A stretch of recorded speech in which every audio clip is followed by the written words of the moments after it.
आप देखो बच्चे जब पढ़ाई करते हैं तो कैसे करते हैं, वो टाइम टू टाइम वो जो चैप्टर पढ़ते हैं उसको रिवीजन करते रहते हैं। रिवीजन करते रहने से क्या होता है कि वो जो कंटेंट होता है ना उनके दिमाग में हमेशा चलते रहता है। बच्चे देखो जब नए क्लास में जाते हैं तो उनको नए बुक्स, कॉपी, नोटबुक्स मिलते हैं। अब उसको इस क्लास की चीज़ें पढ़नी होती हैं। पुरानी जो भी उसने कंटेंट पढ़ा था उस कंटेंट को अब वो डिस्कनेक्टेड होने लगते हैं, क्योंकि अब उन्होंने उसका रिवीजन करना छोड़ दिया है। तो धीरे धीरे धीरे जो पिछली क्लासों में पढ़े थे ना, वो जो कंटेंट है उसको वो भूलने लगते हैं, क्वेश्चन आंसर को भूलने लगते हैं। सिर्फ जो कोर चीज़ थी, जो मेन बातें थी, जो मेन टॉपिक था, उसको सिर्फ दिमाग में रखते हैं, जिसके आधार पे वो आगे की तरफ बढ़ते हैं।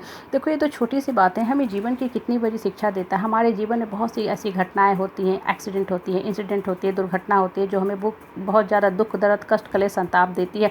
अब देखो होता क्या है कि हम वो दुख वाले जो घटनाएं होते हैं टाइम टू टाइम हमेशा बैठ के उसको याद करते रहते हैं, रिवीजन करते रहते हैं। वो घटना तो पास्ट में हुई थी, लेकिन आज भी हम प्रेजेंट में बैठ के उस घटना को याद करते रहते हैं। तो होता क्या है कि टाइम टू टाइम रिवीजन करते रहने से जो घटना के इमोशन है, दुख है, दर्द है, हमेशा आपके दिमाग में दौड़ते भागते रहते हैं।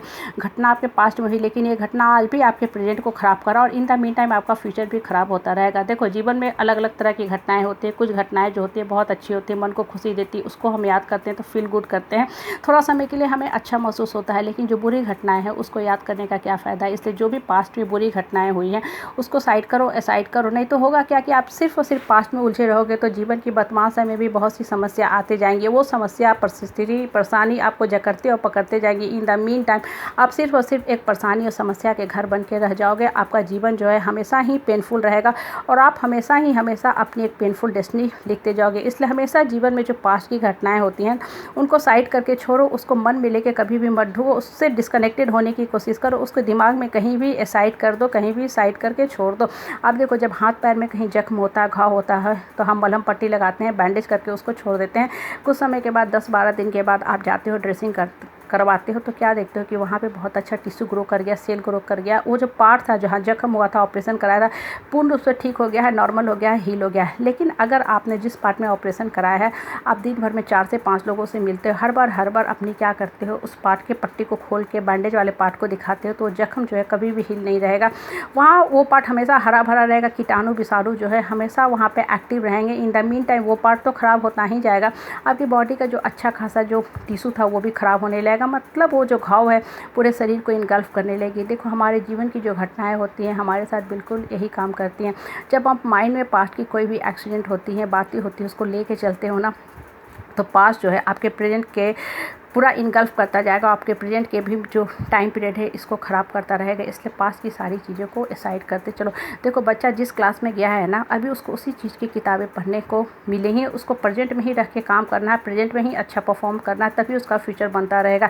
बच्चा अभी 10th क्लास में है, बच्चे 10th के बोर्ड के एग्जाम दे रहे हैं। कुछ समय के बाद ये 11th में चले जाएंगे, 11th के बुक्स पढ़ेंगे, साइंस पढ़ेंगे, मैथ्स पढ़ेंगे, बायोलॉजी पढ़ेंगे। धीरे धीरे क्या होगा कि 10th में जो उन्होंने Napoleon Bonaparte, French revolution, Russian क्रांति के बारे में पढ़ा है, इन सब से वो डिस्कनेक्टेड होने लगेंगे, क्योंकि इन्होंने इन सारी चीज़ों को अब रिवीजन करना छोड़ दिया। कुछ समय के बाद वो ये भी भूल जाएंगे कि what was the cause of French revolution, Russian revolution कब हुई थी, नेपोलियन बोनापार्ट कब हुआ था। ये सारी चीज़ें से वो डिस्कनेक्टेड होने लगेंगे। तो उनके माइंड से ये जो चीज़ें हैं ना हटने लगेंगे, घटने लगेंगे, और उनके दिमाग में सिर्फ और सिर्फ जो प्रेजेंट में जो पढ़ेंगे, साइंस की बातें, आर्किमिडीज की सिद्धांत पढ़ेंगे, चार्ल्स लॉ, बॉयल्स लॉ पढ़ेंगे, वो सारी चीज़ें दिमाग में रन करते रहेंगे, और इस आधार में ही वो अपना भविष्य लिखेंगे।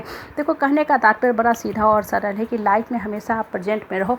जब आप प्रेजेंट में रह के काम करोगे तभी आपकी जीवन की दशा जो है ऊपर उठते जाएगी। आपने सपोज करें किसी बच्चे को कभी छोटे में देखा था, उसके बाद उस बच्चे से आप डिस्कनेक्टेड हो गए। एक लंबे समय के बाद आज आप उस बच्चे को देख रहे हो तो आप क्या कहते हो कि अरे अरे वाह, कितना सुंदर बच्चा, कितना बड़ा हो गया आपका सोना, इतना बड़ा आपका बच्चा हो गया।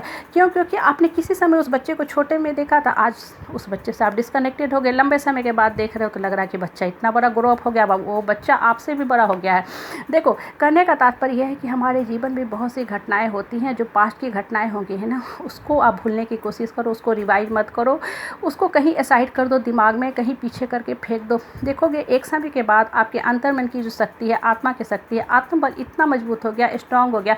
आज आप इतने सशक्त पर्सनालिटी बन के, स्ट्रांग पर्सनालिटी बन के, अपनी स्ट्रांग इमेज बना के समाज में, परिवार में, सोसाइटी में खड़े हो गए हैं कि वो जो पास्ट का दुख दर्द है अब आपको बहुत ही छोटा लगने लगेगा। कभी किसी समय जो जख्म था आपको दुख दर्द दे रहा था, आज आपको लगेगा कि अरे वो तो बहुत ही छोटी बात थी। क्यों? क्योंकि अब आपने अपने आप को बहुत ही मजबूत कर बना लिया है, आप चट्टान की तरह स्ट्रांग हो गए हैं। इसलिए जीवन में हमेशा प्रेजेंट पे रहो, प्रेजेंट पे रह के काम करना शुरू करो, और अपने लाइफ का हमेशा एक हैप्पी डेस्टिनी लिखने की कोशिश करो।